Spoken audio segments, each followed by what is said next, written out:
ഈശോയിൽ ഏറ്റവും സ്നേഹം നിറഞ്ഞ ഗുഡ്നസ് TV-യുടെ പ്രേക്ഷകരെ, ബൈബിളിലൂടെ ഒരു തീർത്ഥാടനമെന്ന ബൈബിൾ പഠന പരമ്പരയുടെ ഈ എപ്പിസോഡിലേക്ക് നിങ്ങൾക്ക് ഏവർക്കും സ്നേഹപൂർവ്വം സ്വാഗതം.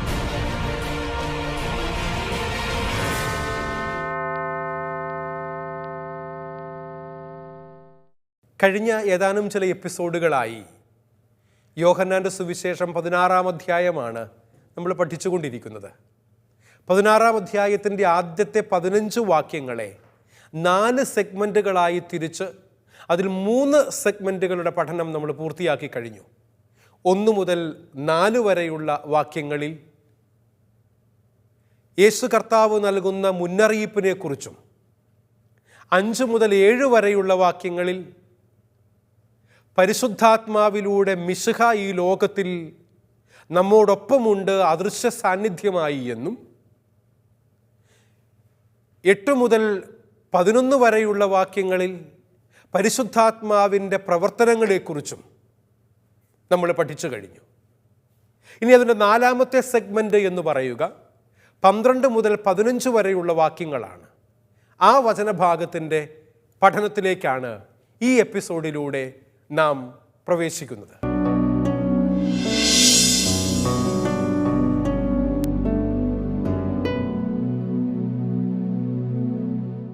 യോഹന്നാൻ്റെ സുവിശേഷം 16-ാം അധ്യായം 12 മുതൽ 15 വരെയുള്ള വാക്യങ്ങളിൽ പ്രബോധകനായ പരിശുദ്ധാത്മാവിനെ കുറിച്ചാണ് യോഹന്നാൻ സുവിശേഷകൻ രേഖപ്പെടുത്തിയിരിക്കുന്നത്. ആ വചനഭാഗം പഠിക്കുന്നതിന് മുൻപ് അത് നമുക്കൊന്ന് വായിച്ചു കേൾക്കാം. ബൈബിള് കരുതിയിട്ടുള്ളവർ പതിവ് പോലെ കൈകളിലെടുത്ത് എന്നോടൊപ്പം ആ വചനഭാഗം വായിക്കണമേ എന്ന് ഓർമ്മിപ്പിക്കട്ടെ. ഇനിയും ഏറെ കാര്യങ്ങൾ എനിക്ക് നിങ്ങളോട് പറയാനുണ്ട്, എന്നാൽ അവ ഉൾക്കൊള്ളാൻ ഇപ്പോൾ നിങ്ങൾക്ക് കഴിയില്ല.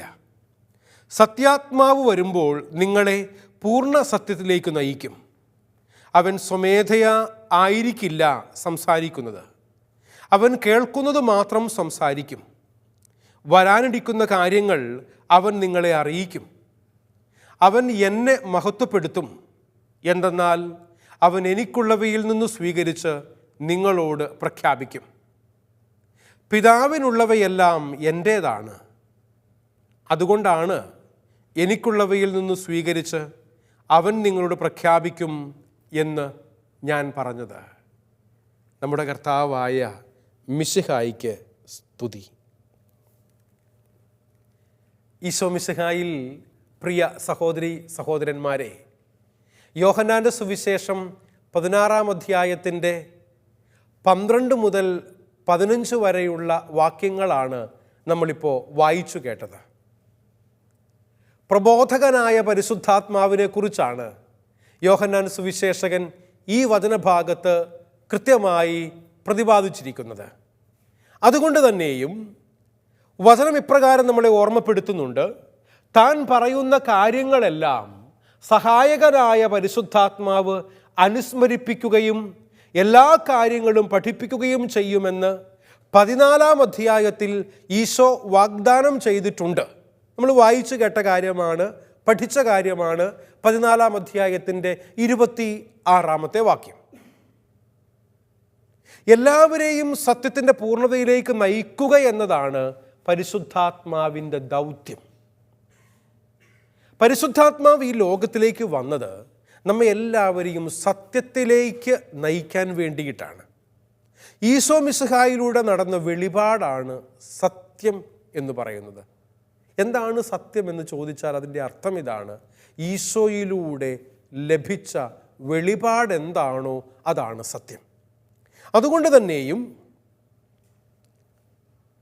ഈ ദൗത്യം നമ്മൾ സ്വീകരിച്ച് എല്ലാവരെയും സത്യത്തിൻ്റെ പൂർണ്ണതയിലേക്ക് നയിക്കുക എന്ന പരിശുദ്ധാത്മാവിൻ്റെ ദൗത്യം, ഈശോ മിശിഹായിലൂടെ നടന്ന വെളിപാടാണ് സത്യമെന്ന് മനസ്സിലാക്കി ഈ സത്യത്തിലേക്കാണ് പരിശുദ്ധാത്മാവിന് ഒരുവനെ വഴി നടത്തുന്നത് എന്ന് നമ്മൾ തിരിച്ചറിയുക. ഇത് ജീവിതത്തിൽ തുടർന്നുകൊണ്ടിരിക്കുന്ന ഒരു പ്രവൃത്തിയാണ്. അതുകൊണ്ടാണ് 12-13 വാക്യങ്ങളിൽ നമ്മൾ ഇങ്ങനെ വായിച്ചത്: ഇനിയും വളരെ കാര്യങ്ങൾ എനിക്ക് നിങ്ങളോട് പറയാനുണ്ട്, എന്നാൽ അവ ഉൾക്കൊള്ളാൻ ഇപ്പോൾ നിങ്ങൾക്ക് കഴിവില്ല. സത്യാത്മാവ് വരുമ്പോൾ നിങ്ങളെ സത്യത്തിൻ്റെ പൂർണ്ണതയിലേക്ക് നയിക്കും. ഈശോ പറയാണ്, താൻ മരിക്കാൻ പോകുന്നു എന്നറിഞ്ഞിട്ട് കുരിശുമരണത്തെക്കുറിച്ചുള്ള ബോധ്യത്തോടുകൂടെ തന്നെ ഈശോ തൻ്റെ ശിഷ്യന്മാരെ ധൈര്യപ്പെടുത്തി ആശ്വസിപ്പിച്ചുകൊണ്ട് പറയുകയാണ്, സത്യത്തിൻ്റെ പരിശുദ്ധാത്മാവ് നിങ്ങളെ പ്രചോദിപ്പിക്കാനും പ്രബോധകനായും കടന്നു വരുന്നുണ്ട്. അവൻ നിങ്ങളെ സത്യം പഠിപ്പിക്കും. എന്നിട്ട് പറയുകയാണ്, സത്യാത്മാവ് വരുമ്പോൾ നിങ്ങളെ സത്യത്തിൻ്റെ പൂർണ്ണതയിലേക്ക് നയിക്കും. അതുകൊണ്ട് ഈശോ മിശിഹായ്ക്കു ശേഷം പുതിയ വെളിപാടുകൾ ഉണ്ടാകുമെന്ന് ഇതിനർത്ഥമില്ല. വെളിപാടുകൾ എല്ലാ കാലങ്ങളിലും നയിച്ചിട്ടുണ്ട്. അത് വ്യക്തിപരമായ വെളിപാടുകളാകാം, സമൂഹത്തിന് വേണ്ടി നൽകപ്പെടുന്ന വെളിപാടുകളാകാം. വെളിച്ചപ്പാടുകൾ എന്ന് കേട്ടിട്ടില്ലേ നിങ്ങൾ? വെളിച്ചപ്പാടെന്ന് പറഞ്ഞാൽ വെളിപാട് കിട്ടുന്നവരൊക്കെയും വെളിച്ചപ്പാടുകളാകുന്ന ഒരു കാലഘട്ടത്തിലാണ് നമ്മൾ ജീവിക്കുന്നത്. എന്ന് പറഞ്ഞാൽ ചിലരെങ്കിലുമൊക്കെ പ്രിയപ്പെട്ടവരെ, ദൈവം കൊടുക്കുന്ന വെളിപാടുകളാണെങ്കിൽ കൂടിയും അതിങ്ങനെ പറഞ്ഞ് പ്രഘോഷിച്ച് ശുശ്രൂഷകരായി, വചനപ്രഘോഷകരായി, ധ്യാനപ്രസംഗകരായി, രോഗശാന്തി ശുശ്രൂഷകരായി ഇങ്ങനെ നടക്കുന്നുണ്ട്.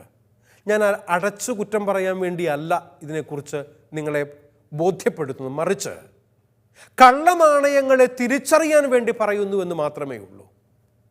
ചിലരെങ്കിലുമൊക്കെ ഒന്നോ രണ്ടോ ധ്യാനമൊക്കെ കൂടിക്കഴിഞ്ഞ് കുടുംബജീവിതത്തിൻ്റെ ബാധ്യതകളെ ഏറ്റെടുക്കാൻ തയ്യാറാകാതെ, കുടുംബജീവിതത്തിലെ ഉത്തരവാദിത്തങ്ങളെ ഒഴിവാക്കാൻ വേണ്ടിയിട്ട് മതവിശ്വാസത്തിൻ്റെ പേരിൽ ഇറങ്ങിപ്പുറപ്പെടുന്ന ഭക്തിപ്രചാരകരുണ്ട്. അങ്ങനെയുള്ള കള്ളനാണയങ്ങളെ നമ്മൾ തിരിച്ചറിയണം. എന്നാൽ കൃത്യതയോടുകൂടെ ദൈവികമായ വെളിപാടനുസരിച്ച് വചന ശുശ്രൂഷകരുമുണ്ട് കേട്ടോ. ഇത് രണ്ടും നമ്മൾ തിരിച്ചറിയേണ്ടിയിരിക്കുന്നു. ഞാൻ പറഞ്ഞു വരിക, എനിക്ക് ലഭിക്കുന്ന വെളിപാട് എനിക്ക് ജീവിതത്തിൽ നല്ല രീതിയിൽ നടക്കാൻ വേണ്ടിയിട്ടുള്ള വെളിപാടായിരിക്കും. അത് ലോകം മുഴുവനും കൊടുക്കേണ്ട വെളിപാടാകണമെന്ന് നിർബന്ധമൊന്നുമില്ല. മനസ്സിലായോ? അതുകൊണ്ടാണ് പലപ്പോഴും ചില വ്യക്തിപരമായ വെളിപാടുകളെ സഭ ഒരിക്കലും പബ്ലിക് പ്രൊനൗൺസ്മെൻറ്റുകളിലൂടെ അംഗീകരിക്കാത്തത്. ചിലരെങ്കിലുമൊക്കെ എന്നോട് ചോദിച്ചിട്ടുണ്ട്, അച്ഛാ, മാതാവിൻ്റെ രൂപം വിയർക്കുന്നു, മാതാവിൻ്റെ കണ്ണിൽ നിന്നും കണ്ണുനീര് വരുന്നു, മാതാവിൻ്റെ രൂപത്തിൽ നിന്നും തേൻ വരുന്നു, എണ്ണ ഒഴുകുന്നു, സുഗന്ധം വരുന്നു. ഇങ്ങനെയുള്ള അത്ഭുതങ്ങൾ നടക്കുന്നുണ്ട് കേട്ടോ, തീർച്ചയായും നടക്കുന്നുണ്ട്. ദിവ്യകാരുണ്യ അപ്പത്തിൽ ഈശോയുടെ മുഖം കാണുന്നു, നടക്കുന്നുണ്ട് ദിവ്യകാരുണ്യ അത്ഭുതങ്ങൾ. എന്നാൽ ഇപ്രകാരമുള്ള ഏതെങ്കിലും ഒരു അനുഭവം എനിക്ക് നൽകപ്പെട്ടത്, ഒരടയാളം എനിക്ക് നൽകപ്പെട്ടത് എൻ്റെ വ്യക്തിപരമായ വിശുദ്ധീകരണത്തിനു വേണ്ടിയായിരിക്കാം. അതുകൊണ്ട് മറ്റുള്ളവരോട് പ്രഘോഷിക്കേണ്ടതില്ല എന്ന് തിരിച്ചറിയണം. പക്ഷെ പ്രശ്നം എന്താണെന്നറിയാവോ? ഇപ്രകാരമുള്ള ചില വെളിപ്പെടുത്തലുകൾ കിട്ടിക്കഴിയുമ്പോൾ അത് എല്ലാവർക്കും വേണ്ടിയുള്ള വെളിപ്പെടുത്തലാണ് എന്ന രീതിയിൽ നമ്മളെല്ലാവരും ശുശ്രൂഷകരായി, വചനപ്രഘോഷകരായി, ധ്യാനപ്രസംഗകരായി അങ്ങ് ഇറങ്ങിയേക്കുകയാണ്. കുറച്ച് നാളുകൾക്ക് മുമ്പല്ലേ വത്തിക്കാനിൽ നിന്നും ഔദ്യോഗികമായി മരിയ വാൾത്തോർത്ത എഴുതിയ ദൈവ മനുഷ്യ സ്നേഹഗീത എന്ന മനോഹരമായ ദൈവീക വെളിപ്പെടുത്തലിനെ കുറിച്ച് പറയപ്പെടുന്ന ഒരു ഗ്രന്ഥത്തെക്കുറിച്ച് പറഞ്ഞു. വത്തിക്കാൻ ആധികാരികമായി സാക്ഷ്യപ്പെടുത്തിക്കൊണ്ട് പറഞ്ഞു, അത് ദൈവീകമായ വെളിപ്പെടുത്തൽ ലോകം മുഴുവന് വേണ്ടിയും നൽകപ്പെട്ടതാണ് എന്ന് പറയുക അസാധ്യമാണ്. മരിയ വാൾത്തോർത്ത എന്ന് പേരുള്ള ഒരു വ്യക്തിക്ക് വേണ്ടിയോ അതല്ലെങ്കിൽ അവൾ പറയേണ്ട ഒരു സമൂഹത്തിന് വേണ്ടിയോ എഴുതപ്പെടുന്ന ഗ്രന്ഥത്തിലൂടെ കർത്താവിനെ മറ്റുള്ളവർക്ക് വെളിപ്പെടുത്തി കൊടുക്കാൻ വേണ്ടിയോ എഴുതപ്പെട്ടതാകാം. അതിന് ആ രീതിയിലുള്ള പ്രാധാന്യം കൽപ്പിച്ചാൽ മതി. അക്കോർഡിംഗ് ടു ഇറ്റ് മെറിറ്റ് എന്ന് പറയാറുണ്ട്. നമ്മൾ ഓരോ കാര്യങ്ങൾക്കും കൊടുക്കേണ്ട വെയിറ്റേജ് ചിലരെങ്കിലും ഒക്കെ ഉണ്ടല്ലോ. ബൈബിളിനെ പോലെ തന്നെ ദൈവമനുഷ്യ സ്നേഹഗീതയെയും ദ ഇമിറ്റേഷൻ ഓഫ് ക്രൈസ്റ്റ് എന്ന പുസ്തകത്തെയും മറ്റു പല പുസ്തകങ്ങളെയും കാണുന്നുണ്ട്. അങ്ങനെ കാണാൻ പാടില്ല എന്നതാണ് തിരുസഭാ മാതാവിൻ്റെ magisterium of the Catholic church, the teaching authority of the church പഠിപ്പിക്കുന്നത്. അതുകൊണ്ട് തന്നെയാണ് ആൾ ദൈവങ്ങളെ കുറിച്ച് ബോധ്യപ്പെടുത്തുന്നുകൊണ്ട് സഭ ഇന്ന് പഠിപ്പിച്ചുകൊണ്ടിരിക്കുന്നത്. ആരെങ്കിലുമൊക്കെ സുവിശേഷം പ്രസംഗിക്കുന്നു എന്ന് കരുതി, രോഗശാന്തി ശുശ്രൂഷകൾ നടത്തുന്നു എന്ന് കരുതി അവർക്ക് വിശുദ്ധിയുള്ളത് കൊണ്ടാകണമെന്നൊരു നിർബന്ധവും ഇല്ല. തീർച്ചയായും അങ്ങനെ വിശുദ്ധിയിൽ ജീവിക്കുന്ന അനേകം ദൈവവചന പ്രഘോഷകരെയും രോഗശാന്തി ശുശ്രൂഷകരെയും എനിക്കറിയാം കേട്ടോ. ഞാൻ ഇപ്രകാരം ദൈവവചന ശുശ്രൂഷ ചെയ്യുന്ന വ്യക്തിയും കൂടിയാണ്. എന്നാൽ ചിലപ്പോഴെങ്കിലുമൊക്കെ അങ്ങനെയുള്ള വ്യക്തികളെ കണ്ട് അവരുടെ ധ്യാന ശുശ്രൂഷകൾക്ക് വേണ്ടി ഓടിക്കൂടുന്ന ഒരു ജനവിഭാഗം കർത്താവിൻ്റെ തല വെക്കുന്നതിനേക്കാൾ വലുപ്പത്തിൽ സ്വന്തം തല ഫ്ലെക്സ് ബോർഡുകളിൽ വരണമെന്ന് ആഗ്രഹിക്കുന്നവർ, ഇങ്ങനെയുള്ള ചില വ്യതിചലനങ്ങൾ ഉണ്ടാകുന്നുണ്ട്. അതുകൊണ്ട് തന്നെയും കാലാകാലങ്ങളിൽ തിരുസഭാ മാതാവ് ഇപ്രകാരമുള്ള പ്രബോധനങ്ങൾ നൽകുന്നുണ്ട്. നിനക്ക് വ്യക്തിപരമായി എന്തെങ്കിലും വെളിപാട് കിട്ടിയിട്ടുണ്ടെങ്കിൽ അത് നിന്റെ കയ്യിൽ വെച്ചോണം. അത് നിനക്കുള്ള വെളിപാടാണ്, അത് മറ്റൊരാൾക്ക് കൊടുക്കേണ്ട വെളിപാടാണ് എന്ന് നിന്നോട് ആരാ പറഞ്ഞേ? വെളിപാടുകളെ വേർതിരിച്ചറിയണം. അതൊരു വ്യക്തിപരമായി ഒരാൾക്കുള്ള വെളിപാടാണോ അതോ മറ്റുള്ളവർക്ക് വേണ്ടി നൽകപ്പെട്ട വെളിപാടാണോ എന്നുള്ളത് തിരുസഭയുടെ ടീച്ചിങ് അതോറിറ്റിയോട് ചോദിച്ച് മനസ്സിലാക്കേണ്ടതുണ്ട്, വേർതിരിച്ചറിയേണ്ടതുണ്ട്. സോഷ്യൽ മീഡിയയിലൂടെയും മറ്റും പ്രിയപ്പെട്ടവർ ഇപ്രകാരമുള്ള ഒത്തിരിയേറെ വാട്സപ്പ് പോസ്റ്റുകളും സോഷ്യൽ മീഡിയ ഫേസ്ബുക്ക് പേജുകളിലൂടെയുള്ള പ്രബോധനങ്ങളും അനേകം പേര് നടത്തുന്നുണ്ട്. അതുവഴിയായി വിശ്വാസം ഒരു പരിധിവരെ അവഹേളിക്കപ്പെടാൻ കാരണമായിട്ടുമുണ്ട്. ഞാൻ ഈ പ്രാർത്ഥന 3 പ്രാവശ്യം ചൊല്ലിക്കഴിഞ്ഞ് 10 പേർക്ക് അയച്ചു കൊടുത്തപ്പോൾ എനിക്ക് ഈ വലിയ രോഗശാന്തി കിട്ടി. അതുകൊണ്ട് നിങ്ങളും ഇത് കിട്ടിക്കഴിഞ്ഞാൽ 3 മിനിറ്റിനുള്ളിൽ ഇത് 10 പേർക്ക് അയച്ചു കൊടുക്കുകയും 3 പ്രാവശ്യം പ്രാർത്ഥിക്കുകയും ചെയ്യണം. നിങ്ങൾക്കും ഒരത്ഭുതം 3 ദിവസത്തിനുള്ളിൽ നടക്കും. ഞാനും കുറ്റപ്പെടുത്താൻ പറയുന്നതല്ല കേട്ടോ. ഇങ്ങനെയൊക്കെ ചിലരെങ്കിലും വഴി തെറ്റിക്കുന്ന തരത്തിലുള്ള സോഷ്യൽ മീഡിയ പോസ്റ്റുകൾ പല പ്രാവശ്യം കണ്ടിട്ടുണ്ട്. ഇങ്ങനെയൊന്നും അല്ല നമ്മൾ വിശ്വാസം പ്രചരിപ്പിക്കേണ്ടത് എന്നുള്ളത് മനസ്സിലാക്കുക. ഇത് ഭക്തി പ്രചാരണത്തിൻ്റെ ചില വേലകളാണ്. സോഷ്യൽ മീഡിയക്കാർക്ക് കാശുണ്ടാക്കാൻ വേണ്ടിയിട്ട്, കൂടുതൽ ഷെയർ പോകാൻ വേണ്ടി, കൂടുതൽ പോസ്റ്റുകൾ പോകാൻ വേണ്ടിയിട്ട് ആരെങ്കിലുമൊക്കെ പടച്ചു വിടുന്ന സാധനങ്ങളാകാം. നമ്മൾ അതിൻ്റെ പ്രചാരകരാകേണ്ടതില്ല. ദൈവവചനം നമുക്ക് നൽകപ്പെട്ടിട്ടുണ്ട്, ബൈബിളിലൂടെ അത് എഴുതപ്പെട്ട് നമുക്ക് കിട്ടിയിട്ടുണ്ട്. അപ്രകാരമുള്ള വെളിപാടുകളെയാണ് ഞാനും നിങ്ങളും സ്വീകരിക്കേണ്ടത് എന്ന് തിരിച്ചറിയാനുള്ള വിവേകം നമുക്കുണ്ടാകണം. പ്രൂഡൻസ് എന്നുള്ളത് ആത്മാവിൻ്റെ വരങ്ങളിലൊന്നാണ് എന്ന് തിരിച്ചറിയുക. അവിവേകത്തോടുകൂടി ഇപ്രകാരമുള്ള ചില കേട്ടുകേഴ്വികളുടെ പുറത്ത് നമ്മൾ പോകേണ്ടതില്ല, പുറകെ ഓടേണ്ടതില്ല എന്നതാണ് ഇതിലൂടെ നമുക്ക് മനസ്സിലാക്കാൻ സാധിക്കുന്ന കാര്യം. നന്മ എവിടെയുണ്ടോ അത് പ്രചരിപ്പിക്കപ്പെടട്ടെ, ഒരു കുഴപ്പമില്ല കേട്ടോ. പക്ഷേ അത് മറ്റുള്ളവർക്ക് ഇടർച്ചയ്ക്ക് കാരണമാകുന്നെങ്കിൽ അതിൽ ഞാൻ പങ്കുകാരനാകേണ്ടതില്ല എന്ന് ഓർമ്മപ്പെടുത്തുകയാണ് പ്രബോധകനായ പരിശുദ്ധാത്മാവ് പറയുക. ദൈവത്തിൻ്റെ സ്വയം വെളിപ്പെടുത്തലിൻ്റെ പൂർത്തീകരണം മിശിഹ തന്നെയാണ്. എന്നാൽ മിശിഹായെയും അവിടുത്തെ വാക്കുകളെയും പ്രവർത്തനങ്ങളെയും ജീവിതത്തെയും പൂർണ്ണമായി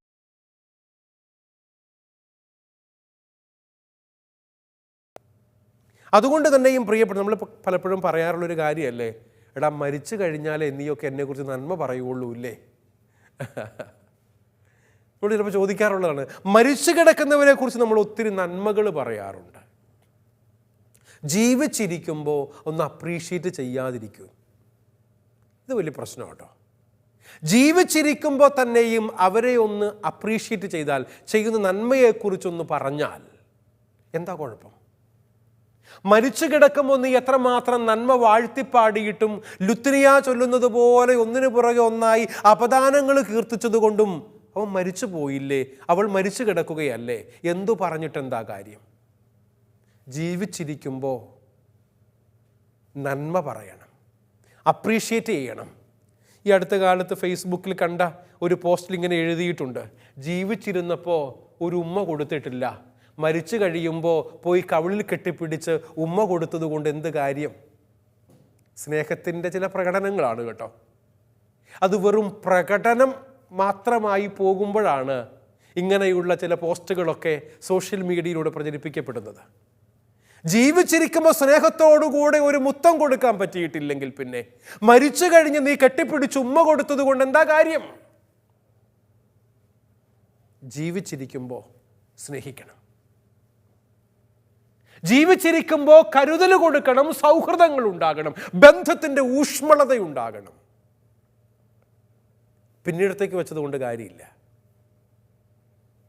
സ്നാപക യോഹന്നാന്റെ ശിഷ്യന്മാർ ഈശോയുടെ അടുക്കൽ വരുമ്പോൾ ഈശോ പറയുന്നുണ്ട്, ജനിച്ചവരിൽ സ്നാപക യോഹന്നാനേക്കാൾ വലിയവനില്ല. സ്നാപക യോഹന്നാൻ ജീവിച്ചിരുന്നപ്പോൾ തന്നെയാ സ്നാപകനെ കുറിച്ച് ഈശോ നന്മ പറഞ്ഞത്. ഇന്നുവരെ ജനിച്ചവരിൽ സ്നാപകനേക്കാൾ വലിയവനില്ല. കിട്ടാവുന്ന ഒരു സൂപ്പർലേറ്റീവ് റിമാർക്കാണ് സ്നാപക യോഹന്നാന് കർത്താവ് കൊടുത്തത്. അപ്രീഷിയേറ്റ് ചെയ്യണമെന്നേ, നന്മ പറയണം. ഭാര്യ വായിക്ക് രുചിയുള്ള നല്ല ഒരു കറി ഉണ്ടാക്കി വെച്ചു, കഴിച്ചിട്ട് ഏമ്പക്കവും വിട്ട് എഴുന്നേറ്റ് പോയാൽ പോരാ. എടി ഇന്നത്തെ കറി നന്നായിരിക്കുന്നു എന്നൊന്ന് പറഞ്ഞാൽ, അതല്ല എങ്കിൽ ഉപ്പൊന്നിച്ചിരി കൂടിപ്പോയാൽ, അല്പം കുറഞ്ഞു പോയാൽ, എരിവൽപ്പം കൂടിപ്പോയാൽ, അതല്ലെങ്കിൽ മറ്റെന്തെങ്കിലും അരുചി ഉണ്ടായാൽ നീ പൊട്ടിത്തെറിക്കാറില്ലേ? എന്തുകൊണ്ടാ ഇന്ന് അവൾ നല്ല കറി ഉണ്ടാക്കി വെച്ചപ്പോൾ അവളെ ഒന്ന് അനുമോദിക്കാത്തത്? അത് തിരിച്ചു ആകാം കേട്ടോ. ഭർത്താവിനോടും ചെയ്യുന്ന നല്ല കാര്യങ്ങളെക്കുറിച്ച് ഒന്ന് അപ്രീഷിയേറ്റ് ചെയ്ത് സംസാരിച്ച്. ആരാ അപ്രീസിയേഷൻ ഇഷ്ടപ്പെടാത്തത്?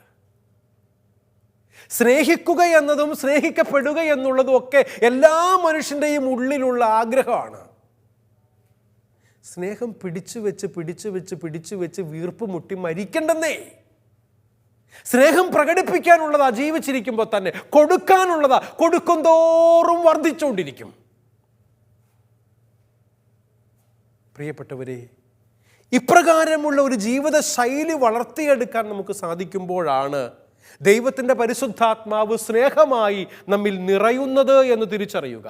അതുകൊണ്ട് മിശിഹായിലൂടെ പൂർത്തിയാക്കപ്പെട്ട ദൈവവചനത്തിൻ്റെ പൊരുൾ ഗ്രഹിക്കാനും കാലോചിതമായ രീതിയിൽ പ്രായോഗികമാക്കാനും സത്യാത്മാവായ പരിശുദ്ധാത്മാവ് ശിഷ്യരിൽ എന്ന് പറഞ്ഞാൽ വിശ്വാസികളിൽ പ്രവർത്തിക്കാൻ അനുവദിക്കണം. കാലോചിതമായി ദൈവീകമായ പരിശുദ്ധാത്മ ശക്തിയിൽ ഞാനും നിങ്ങളും ജീവിക്കണം.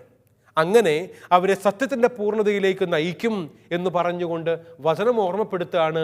16-ാം അധ്യായം 14-ാം തിരുവചനം, അവൻ എനിക്കുള്ളവയിൽ നിന്നും സ്വീകരിച്ച് നിങ്ങളോട് പ്രഖ്യാപിക്കും. സ്ക്രീനിൽ കണ്ടില്ലേ ആ വചനം? വചനം ഇങ്ങനെയാണ് പറയുന്നത്, അവൻ എനിക്കുള്ളവയിൽ നിന്നും സ്വീകരിച്ച് നിങ്ങളോട് പ്രഖ്യാപിക്കും എന്നുള്ള വാക്കുകൾ മേൽപ്പറഞ്ഞ കാര്യങ്ങളെ സ്ഥിരീകരിക്കുന്നുണ്ട് എന്ന് തിരിച്ചറിയുക.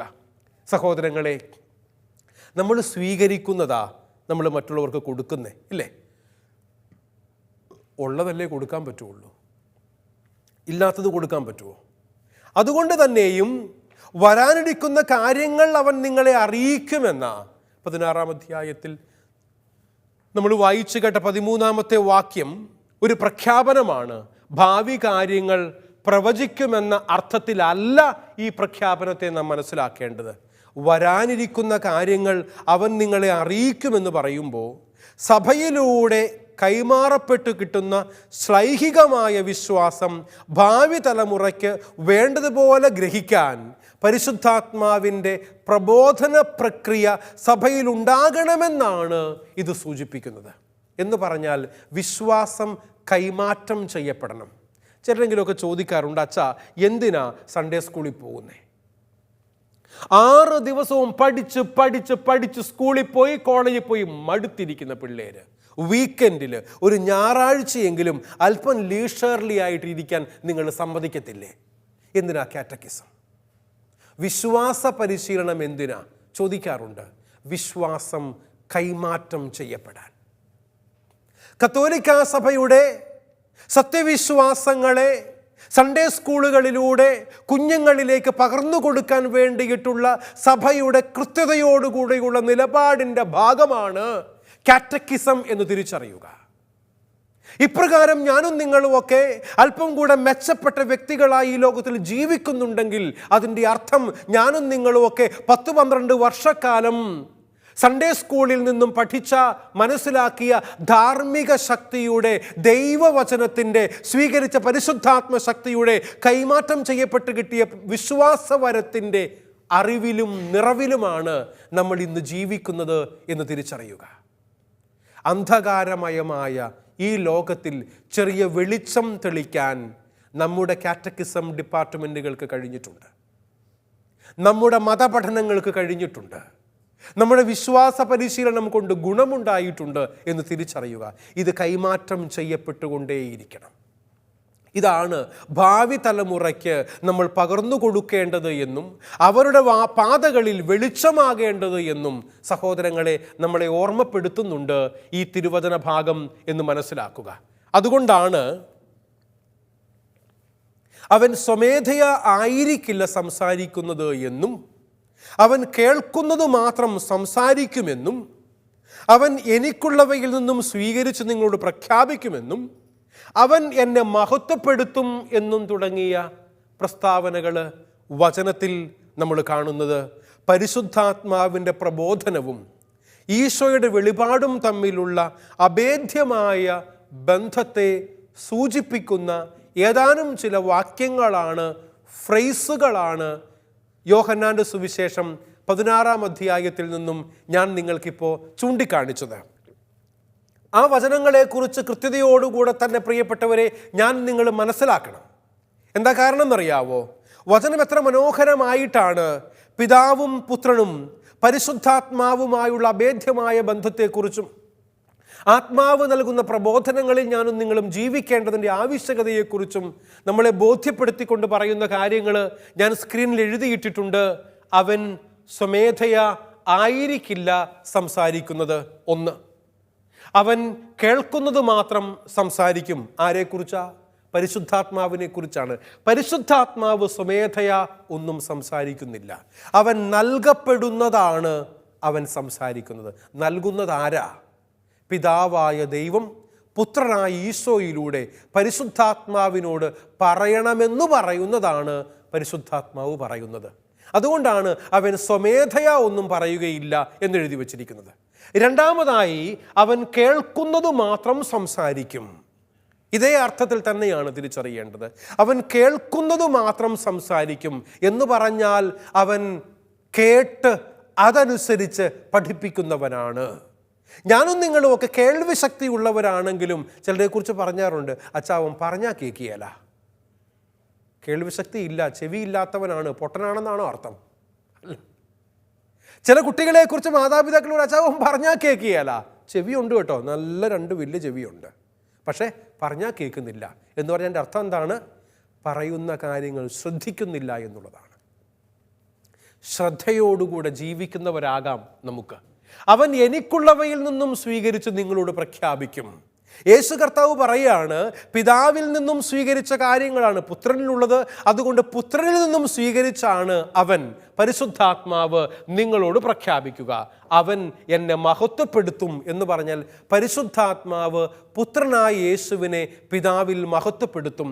ഈ പ്രസ്താവനകളിലൂടെ പരിശുദ്ധാത്മാവിൻ്റെ പ്രബോധനവും ഈശോയുടെ വെളിപാടും തമ്മിലുള്ള അഭേദ്യമായ ബന്ധത്തെ സൂചിപ്പിക്കുന്നുണ്ട് എന്ന് മനസ്സിലാക്കുക.